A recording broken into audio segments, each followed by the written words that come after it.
She was just another face in the crowd that day. Hair tied up, sleeves rolled, humming softly to herself as she folded the last corner of a bright blue ribbon. The sunlight spilling through her kitchen window made it feel like any other peaceful afternoon. But that illusion would last exactly 7 seconds. 7 seconds before the coded chime echoed through her phone, a tone no civilian would ever recognize. 7 seconds before her entire life shifted from ribbons and laughter to encrypted orders and classified coordinates. If you believe duty never really lets you go, no matter how far you run from it, like and subscribe, because this story proves it. Lieutenant Ember Sage had almost forgotten what the hum of peace felt like. At 28, she'd spent half her life chasing the sound of silence and never quite catching it. She'd been honorably discharged after her last mission. Recovery required, the doctors had said, though what they really meant was she'd seen too much. So she learned to fill her days with smaller, quieter victories, teaching cadets, tending her balcony plants, trying to convince herself that birthdays were more important than battle plans. And for a while, she believed it.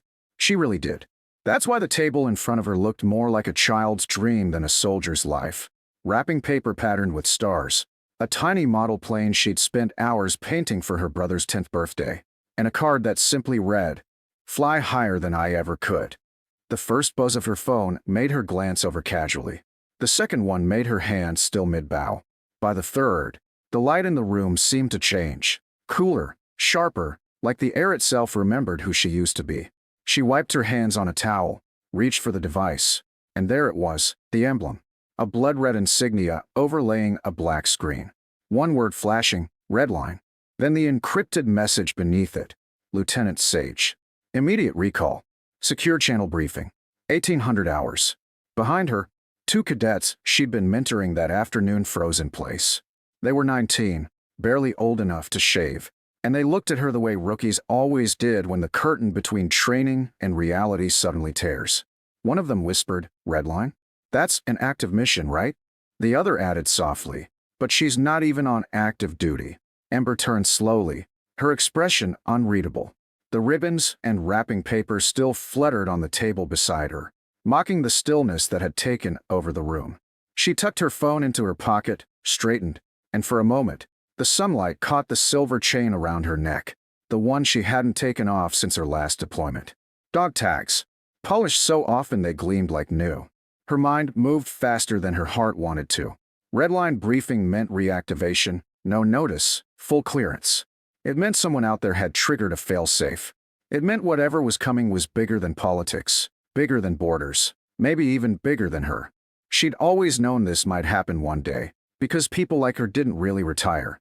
They just waited for the next call. But she'd hoped, prayed, begged in quiet hours that it wouldn't come before her brother's birthday. "Ma'am?" one of the cadets asked, voice trembling. "Do we need to?" She raised a hand, silencing him. The quiet authority in that simple gesture made both young men snap to attention without thinking. "You'll learn something today," she said calmly. "Training's over. You're about to see what a recall looks like." Inside, though, the calm was an act. Her pulse was thunder, her thoughts a blur. The last time she'd gotten a message like that, she'd been halfway across the world, knee-deep in sand and fire. She remembered the taste of dust, the way the radio had screamed through the static, the name of the soldier she hadn't been able to pull from the wreckage. She remembered promising herself that if she made it home alive, she'd never answer another call like that again. But promises like that don't mean much when your name is still on the Redline roster. She grabbed her field jacket from the coat rack, a habit she'd never broken, even in civvies, and slid her arm into the sleeve like she was shaking hands with her past. The cadets exchanged uneasy glances, whispering something about real operators and classified tiers, but Ember didn't hear them. She was already somewhere else. Her brain was cataloging, last coordinates, known networks, possible redeploy routes. She didn't even realize she was pacing until she saw the faint line of dirt her boots had left on the kitchen tile. Her eyes landed again on the birthday gift. The bow was slightly crooked. She fixed it instinctively, then pressed her palm against the box, whispering under her breath, "Just one more mission, kiddo. Then I'm home for good." It wasn't the first time she'd said it, but this time, it sounded like a prayer. When she finally stepped outside, the base housing district was unusually quiet. The sunset washed everything in gold and crimson, the kind of light that makes you feel like the world's holding its breath. She climbed into her government-issued sedan, the kind with no markings but a reinforced undercarriage, and started the engine. The radio clicked on automatically, defaulting to a civilian channel, and a soft country song filled the car.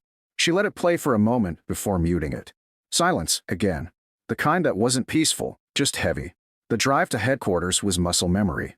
Every turn, every stop sign, every security checkpoint felt like a heartbeat she'd known since she was 19. At the final gate, the guard looked at her ID, then at the Redline insignia glowing faintly on her phone screen. His posture changed instantly. "Lieutenant Sage," he said quietly, "we've been expecting you." She nodded once, the way soldiers do when acknowledgement is all that's needed, and drove through.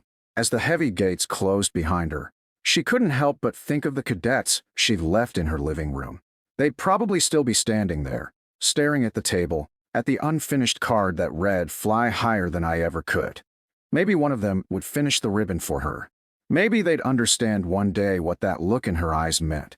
The mixture of fear, purpose, and inevitability that only comes when the past refuses to stay buried. By the time she reached the underground command lot, the sun had disappeared entirely. She killed the engine, took a deep breath, and looked at her reflection in the rearview mirror. For a moment, she didn't see a soldier. She saw a girl who used to build paper planes and dream of skies without drones in them. Then, quietly, she whispered to herself, "All right, Lieutenant. One more flight." And somewhere, not far from where she sat, the secure servers of the Department of Defense lit up in sequence. Redline had been triggered. The world was about to tilt on its axis again, and Lieutenant Ember Sage was once more at the center of it. The elevator descended in silence, each floor light blinking past like a countdown to the life she thought she'd left behind. When the steel doors opened, the underground command level hit her with that unmistakable scent of recycled air, machine oil, and coffee gone stale, a mix that only ever existed in rooms where decisions rewrote history. Lieutenant Ember Sage stepped through the checkpoint, her credentials still valid, her name still active. It was strange how easily the system remembered her, even when she had tried so hard to forget it. At the end of the corridor stood a familiar door, metal, matte gray, with a single word stenciled across the top, "Briefing." Inside, the atmosphere was sharp enough to cut through. Screens flickered across the walls, casting cold blue light on a small group of officers gathered around a central table. They looked up as she entered, some surprised, others almost relieved. At the head sat Colonel Abram Vance, the kind of man who spoke in sentences that felt like orders even when they weren't. "Lieutenant Sage," he said without preamble, "we need you." He didn't explain right away. He didn't have to. The screen behind him shifted to satellite imagery, a mountainous border zone, scarred with ridges and heat signatures. Sage recognized it instantly. Her stomach tightened. "That's Echo Valley," she said quietly. "It's been off-limits since Ghost Wing disbanded." The colonel nodded once. "Until 2 hours ago. We've lost contact with a recon element investigating residual data caches. Their last transmission used your old encryption pattern." Her throat went dry. Only one person besides her knew that code, Captain Rafe Danner, the man who'd saved her life during the last Ghost Wing mission, and the man she'd watched disappear under enemy fire. "You're saying Danner's alive?" she asked, disbelief flickering between fear and hope. The colonel hesitated. "We're saying someone who knows everything about you just reactivated that channel." The room fell silent. Ember stared at the image of the valley on the screen. Ghost Wing had gone dark 3 years ago after an operation that was supposed to close the book on a weapons ring buried under the desert. She'd been the only survivor. The mission was sealed, the data erased, the site classified. And yet, there it was again, glowing on the map like a ghost that refused to rest. "You're reinstating me," she said flatly. It wasn't a question. Redline protocol requires the original commanding officer to lead the retrieval, the colonel confirmed. "And if I refuse?" He gave her that look, half regret, half inevitability. "You won't." She let the silence hang a beat longer before exhaling slowly. "I'll need my old team. If even one of them's available, I want them." "Approved. We've already begun locating them." Her eyes shifted to the young intelligence officer beside him, a kid barely in his 20s who was scrolling through the file. "You're sending me back there blind," she said. The officer swallowed. "Satellite access is limited. We're still decrypting the new transmissions." "Then start running faster," she replied, her tone sharp enough to make him flinch. When the briefing ended, Sage lingered by the wall display, watching the digital topography rotate slowly. The coordinates pulsed red every few seconds, almost like a heartbeat. She remembered how the last mission had ended. The explosion, the sound of her own voice screaming through static, the heat of shrapnel carving through her side. The scars had faded, but the memory hadn't. As she turned to leave, the colonel's voice followed her. "Sage," he said, softer now, "you do what you had to back then. Don't let the past dictate the mission." She paused at the door, glancing over her shoulder. "The past is the mission," she said, then walked out. In the locker room, her old gear waited in a bin marked with her name. She ran a hand over the worn patch on her tactical vest, Ghostwing 6, and felt a faint ache settle in her chest. She didn't believe in omens, but it felt like the past had been holding its breath for this moment. Pulling on her boots, she caught her reflection in the mirror. Same calm eyes, same steady posture, but the faintest tremor in her hands gave her away. When she emerged into the night, a light drizzle had begun to fall. The runway lights ahead shimmered through the mist, painting the asphalt in gold and blue. A transport plane idled at the edge, engines rumbling low. She climbed the ramp, strapped in, and for the first time in a long while, she didn't look back. Somewhere beneath the roar of the turbines, a small voice inside her whispered a single, haunting thought. If he's still alive, this isn't a rescue. It's unfinished business. And as the plane lifted into the clouds, Lieutenant Ember Sage realized the truth she'd been avoiding since that message arrived. You can stop being a soldier, but the war never really stops being yours. The mountains came into view just before dawn, ragged, black silhouettes slicing through the rising light. The storm that had been tracking their flight finally broke as the transport banked low, buffeted by crosswinds that shook the fuselage hard enough to rattle the old bolts. Lieutenant Ember Sage braced her hand against the hull, eyes locked on the topographic display in front of her. Every ridge, every valley, every echo of the terrain felt like an old wound reopened. She had been here before, years ago, when the world was louder and her heart was harder. Now it was quieter, but no less dangerous. The radio in her ear crackled to life, landing zone Alpha in 30. "You're clear to drop, Lieutenant." She nodded to herself, then looked across at the free operatives she'd been assigned. None from her old team, just fresh faces who didn't yet know that every mission like this carried ghosts. The wind slammed her as she stepped onto the gravel. The valley below was shrouded in low mist, the kind that made sound feel close and heavy. Her boots sank slightly into the mud as she moved toward the ridge, scanning for movement. The retrieval coordinates pulsed faintly on her wrist display, 90 meters east, near what had once been an old comms outpost.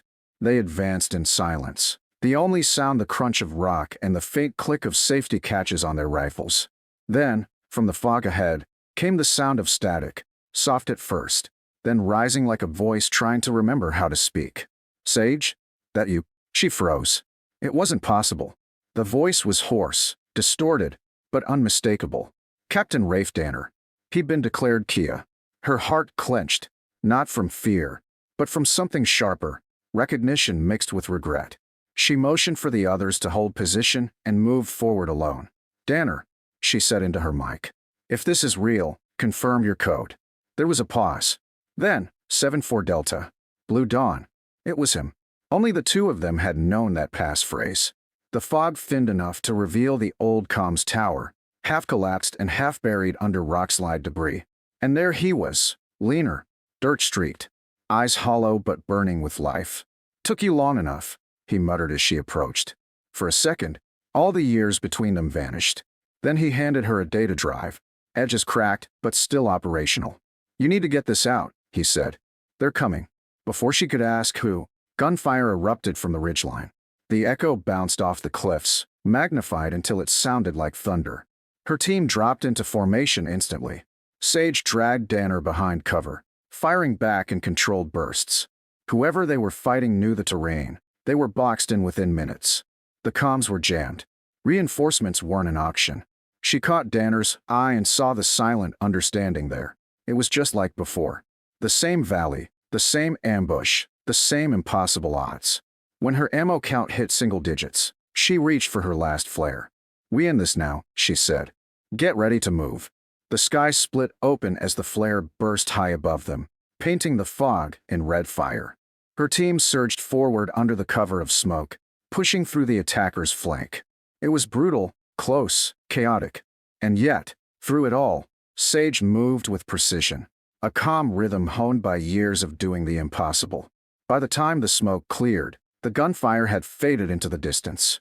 The ground was littered with shell casings and silence. Danner leaned against a rock, bleeding from his shoulder, but alive. "You still don't quit," he said, a faint smile ghosting across his face. She crouched beside him, checking the drive. "What's on this?" He hesitated. "Proof of what really happened here." Ghost Wing wasn't shut down. It was buried. They needed a scapegoat. His gaze met hers. "You were it." Her pulse slowed. The memories she'd buried crashed through the walls she'd built around them. The failed extraction, the orders that made no sense, the faces she'd lost. And now, the truth was sitting in her hands, small enough to fit on a cracked drive. She closed her fist around it.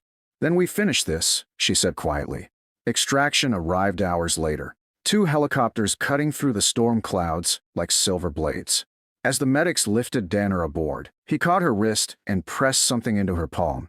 A small compass, dented, scratched, but still pointing true. "You kept me alive once," he said. "Guess it's my turn." She nodded, unable to speak, and watched as the chopper lifted into the dawn. Later, back at headquarters, Ember stood alone in the debriefing room, staring at the drive resting on the table. The colonel would want it. Command would bury it again. But she'd seen too much to let that happen twice. With one quiet motion, she slid it into her pocket. When she finally stepped outside, the world was just waking up, the first rays of sunlight breaking over the horizon, soft and gold. In her hand, she still held the compass. And she thought of her brother, of the gift she'd left behind on that kitchen table wrapped in blue ribbon, waiting to be opened. She smiled faintly. Somewhere out there, he'd unwrap it soon and find the note she'd written before the recall. "So you'll always find your way back." Ember Sage turned toward the rising sun, the weight of the past no longer a burden, but a direction. She wasn't done fighting, but for the first time, she knew exactly what she was fighting for.